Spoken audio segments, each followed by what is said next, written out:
Destin de femmes, et oui, tous les vendredis matins sur Radio J, c'est un rendez-vous que j'aime beaucoup, que vous aimez beaucoup également, chers auditeurs, j'en suis sûre. On parle de ces destins incroyables de femmes qui ont fait vivre les grandes heures de notre histoire. Et pour ce nouveau numéro de Destin de femmes, eh bien, nous retrouvons notre chroniqueuse adorée, Alexandra Sénigou. Bonjour Alexandra. Bonjour Ilana.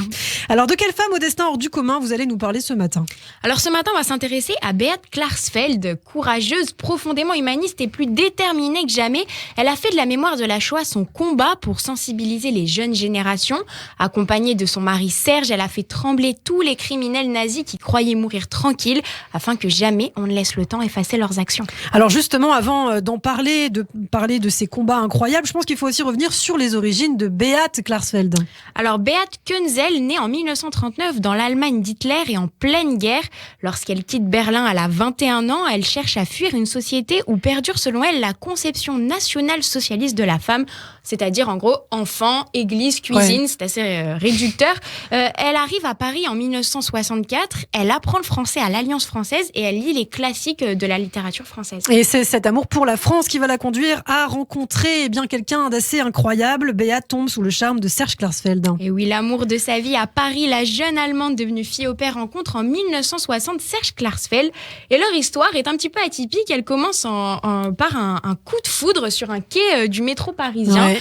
Ils se voient et ils tombent sous le charme l'un de l'autre. Lui, il est étudiant à Sciences Po, c'est un futur avocat. Et avec lui, elle découvre un monde de culture et d'idées. Et avec tout ça aussi, la culpabilité d'être allemande. Car oui, Serge est juif d'origine roumaine. Son père a été déporté à Auschwitz. Et par l'histoire de son mari, elle découvre aussi l'histoire de son pays. Et à partir de là, elle va prendre une décision, refuser de voir la mémoire s'éteindre et quitte à porter, s'il le faut, sur ses épaules toute la responsabilité de l'Allemagne. Et rapidement, Alexandra, le couple se met à traquer d'anciens dignitaires nazis. Grâce au soutien de Serge, Beat livre en Allemagne un combat acharné pour empêcher d'anciens nazis d'accéder à des postes à haute responsabilité. Sa méthode, le coup d'éclat permanent. Aujourd'hui, on dirait qu'elle cherche à faire le buzz. Écoutez.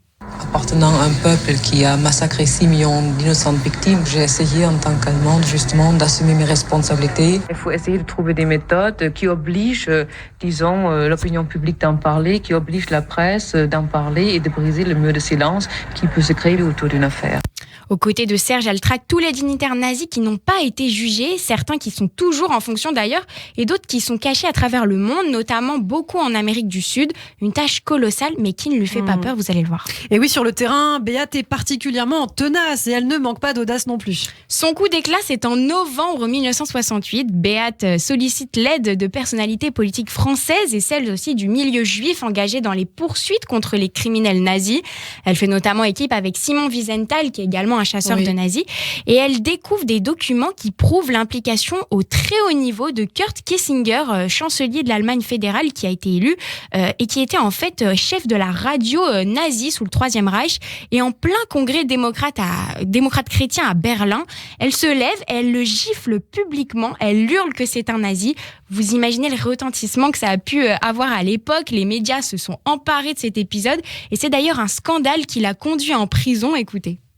Le jour où j'étais condamnée à un an de prison ferme, justement, le juge m'a dit « Mais Madame Klarsfeld, vous avez utilisé la violence. » Je dis « Non, la violence, si on donne à une jeunesse allemande un chancelier nazi, ça c'est la violence. » Elle attaque également Ernest Aschenbach, chargé sous le Troisième Reich de transmettre les ordres d'Hitler directement au maréchal Pétain et qui dépose en 70 sa candidature pour devenir commissaire européen.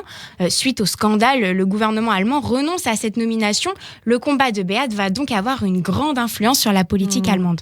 Les Klarsfeld travaillent alors sans relâche. Ils épluchent des centaines, voire des milliers de documents. Heureusement, cet acharnement va finir par payer.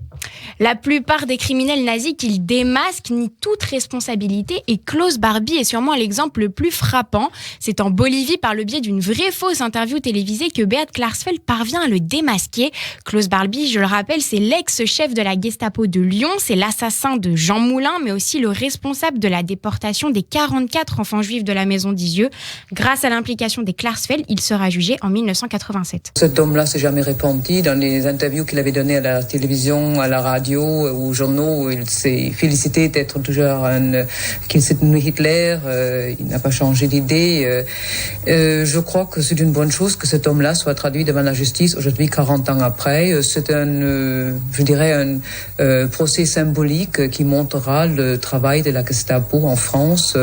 À travers lui sera donc montré un procès historique, surtout pour les jeunes aujourd'hui. Très clairement, Beat Klarsfeld a fait de ce combat pour la mémoire l'œuvre de sa vie qu'elle souhaite transmettre aux générations futures. C'est même ce qui l'anime. Écoutez. On me fait souvent le reproche en me disant que toute cette pourchasse des criminels nazis, c'est une action tournée vers le passé. Mais je vous dis, c'est plutôt une action qui est tournée vers l'avenir. Parce que de mon avis, il est très important de changer la mentalité des Allemands. Beat Klarsfeld veut sensibiliser les jeunes et finalement, en empêchant l'Allemagne de refouler son passé criminel et antisémite, elle va en quelque sorte faire la psychanalyse de l'Europe. Elle remet ça sur le tapis en confrontant le monde à ce passé douloureux pour qu'il ne se reproduise jamais. Et c'est un engagement essentiel qui ne la quittera jamais tout au long de sa vie. Et oui, elle s'engage même en politique. En février 2012, le parti de gauche allemand Die Linke soutient sa candidature à l'élection présidentielle, mais elle va perdre face à l'ancien pasteur et militant des droits civiques Joachim Gauck. Beat Klarsfeld obtient la nationalité israélienne des mains du ministre de l'Intérieur de l'État hébreu, Aryeh Deri, en 2016. Et la consécration, c'est lorsque le couple va recevoir les honneurs du président de la République. En 2014, Beat et Serge sont faits grand officier et commandeur de la Légion d'honneur par le président François Hollande, qui le sait bien. Sans le travail des Klarsfeld, les 75 721 déportés juifs de France n'auraient ni nom ni visage et jamais justice ne l'aurait été faite. Merci beaucoup Alexandra Sénigou donc pour ce portrait de Beat Klarsfeld. Merci beaucoup. Un bel hommage ce matin sur Radio J. Restez avec nous.